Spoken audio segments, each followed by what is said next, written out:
Naayos na naman kami ni Peanut. Hey, happy na naman si ating Peanut. So, nag-invite kasi si Jason tsaka si Kuya na magja-jamming daw dun sa bahay nila. So, ako na lang ata ang kulang. Nado na ata sila ngayon. So, wala lang, tugtugan lang. Ganun lang talaga pag day off. Buti na lang nakalinis na ako kaninang umaga at nakapagbenta na rin ako ng mga dapat kong ibenta, yung mga bote. Punong-puno na kasi. Well anyway guys, sagutin ko lang yung mga comment na nababasa natin about daw do sa new policy na yung working permit nila is pwede nang i-apply sa ibang employer, yung mga naka-close working permit po na mayroon pang valid na 6 months, 7 months, 8 months, 9 months or kahit 1 year pa na gusto nang mag-change employer. Kasi nga po, di po ba kalimitan doon sa mga kababayan natin ang pagkakaalam, pag kayo ay naka-close working permit, kinakailangan mo nang lumabas yung inyong working permit na bago kayo makalipat doon sa new employer. So naghahanap yung iba ng LMIA sa ibang employer, and then after that, pag na-process na, ipaprocess yung LMIA into working permit, and then working permit, pagka-release, pwede na kayo lumipat. Pero yung iba wala silang idea na during COVID times is merong policy allowing temporary foreign workers na mag-change employer. Foreign nationals can apply for this exemption if they are meet the following conditions.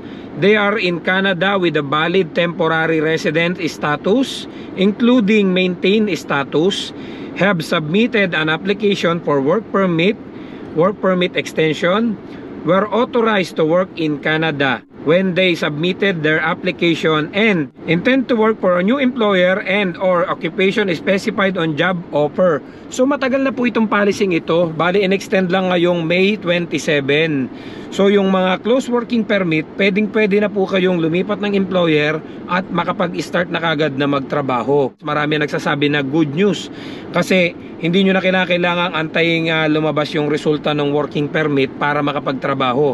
So marami pong hindi nakakaalam, matagal na po itong policy ito. Kaya nga doon sa mga napapaliwanagan ko, na paulit-ulit na natanong na nila, sir, pwede po ba? Sigurado po ba talaga kayo?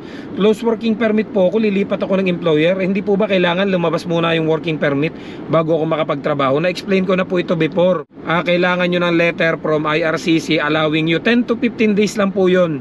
Pag once na na-release na po yun, pwede na po kayong mag-start habang nakaprocess pa yung inyong application ng LMIA, ng working permit, as long as may job offer na binigay sa inyo yung bagong employer at lumabas na yung 10 to 15 days from IRCC na letter, pwede na po kayong makapagtrabaho. So dumaan muna ako dito guys, nagsirit muna ako nitong sasakyan natin kasi anong alikabok na. Ayan sila, di pa tapos si Johan saka si Bay nagmi-milking pa. Alam niyo yung hindi natin ginagamit yung sasakyan, nakapark lang doon, pero grabe yung alikabok. Talagang nagpuputik-putik. Hindi ko na makita yung salamin ko. Napakalabo na, pati itong left and right, napakalabo na. Grabe na yung kapal ng alikabok. Well, marami ding nagtatanong at yung iba naman kasi talaga nakakaintindi, nakakaunawa. Sabi nga iba nagko-comment, sir, parang hindi din maganda tong policy itong inilabas na to. Kasi even makalipat ka ng employer, kinakailangan pa din ng LMIA. Mag-aantay ka pa din ng result kung ma-approve yung LMIA mo. Tama po kayo. Yung mga subscriber natin, ang gagaling, matatalino talaga sila. Talaga nakatutok at nakasubaybay talaga sila. Tama po. Can you imagine, kayo ay temporary workers, close working permit.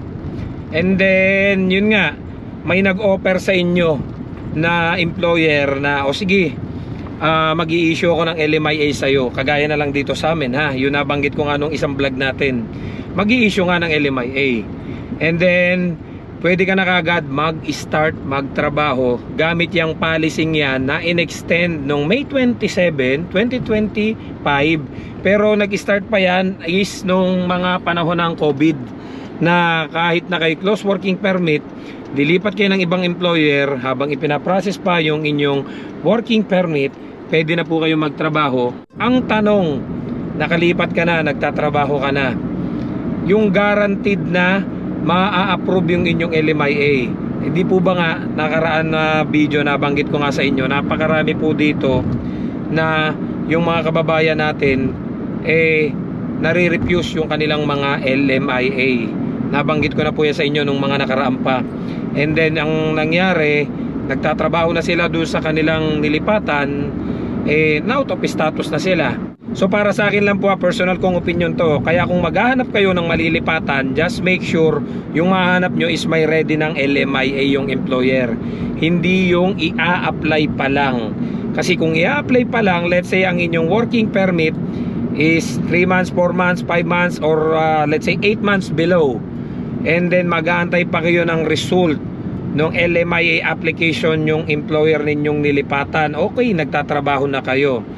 And then ang nangyari, natagalan yung LMIA, let's say 8 months nung nagka-result, na ang nangyari is refuse pa, then di po ba ang working permit ngayon is 225 days pa. So kulang-kulang 8 months. Allowed kayong mag-work base nga po doon sa policy na in-extend nitong May 27. Pero kapag halimbawa po, worst case scenario, refuse yung application ni employer ng LMIA, so you need to stop working. So wala na kayong status niyan kung halimbawa yung working permit nyo is expired na. So re-restoration kayo. Pag nag-restoration kayo, so 3 months lang naman yan, 90 days. Eh yung iba pa kalimitan ngayon ng mga nagkakahigpitan, even yung restoration nire-refuse na rin.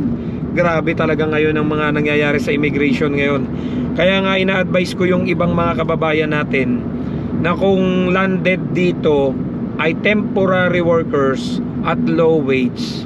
Doon sa mga kababayan ko na may planong mag cross country, nasusugal ng, meron pa rin po marami pa rin akong mga followers na nababasa ko yung comment, sir, okay lang po ba na i-accept ko tong job offer sa akin, ang babayaran is 300,000, 400,000. Sabi ko, magkano po yung offer? $18, may $16 pa nga, and then 2 years working permit. Sabi ko, ano pong occupation? May mga food counter, may mga yung mga walang pathway to PR, may cleaner. Sabi ko, naku, wala pong pathway to PR yan. So sa ngayon po talaga ang sitwasyon dito sa Canada hindi po maganda. Hindi po sa dinidiscourage ko kayo, dahil unang-una, kung yung working permit ninyo is natapos na at wala kayong pathway to PR, kinakailangan nyo pong maghanap ng panibagong employer. So yung panibagong employer na makukuha ninyo, kalimitan dito hindi na ina-approve ang LMIA processing, lalo pat nasa low wage kayo. Na-approve yan dahil nasa labas kayo ng Canada. Pero yung inside Canada, kalimitan po dito kailangan nasa median wage kayo.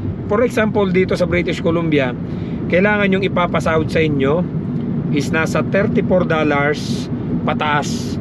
So kung kayo i-operan lang ng $34 pababa, so low wage po kayo. So ang mangyayari po sa inyo, refuse na automatically yung LMIA ninyo.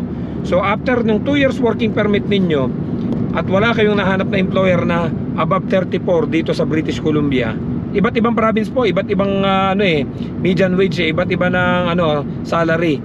So ang mangyayari sa inyo, mapapauwi po kayo. Kaya nga sabi ko doon sa mga kababayan natin, kung ang offer sa inyo mababa tapos walang pathway to PR, yung mga nasa low wage nga po, hanggat maaari pag-isipan ninyo. Kung wala naman kayong masyadong gasto, sige, ituloy nyo. Pero kung susugal kayo ng kagaya ng ibang mga nababasa ko na kalahating milyon para makapunta dito sa Canada, wag na po muna. I-save nyo na lang po yung pera nyo, sayang po. Dahil ang nangyayari po ngayon sa nakikita ko dito, maraming napoprostrate na kababayan natin na yung iba lumilipat ng province. Alam niyo po yung nasanay na sila dito sa British Columbia, kagaya ng ibang mga nakausap ko, lilipat pa ng Saskatchewan, Nova Scotia, lilipat pa ng Manitoba, ng Alberta, para lang daw maghanap ng employer. Yung iba naman kapit na sa patalim. Hindi po, totoo lang po ito.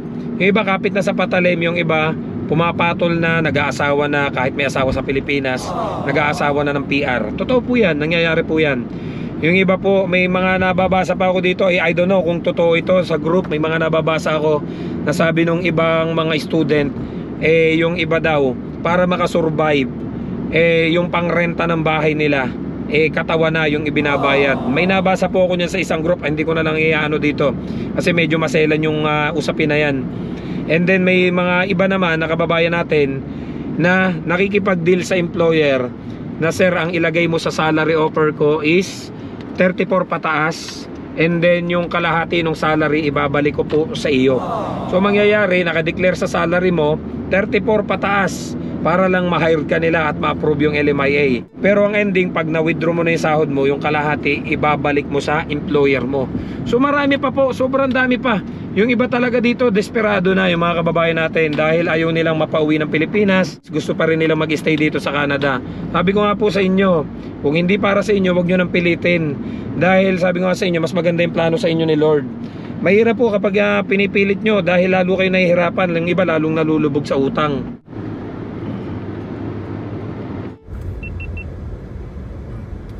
Dito na tayo guys.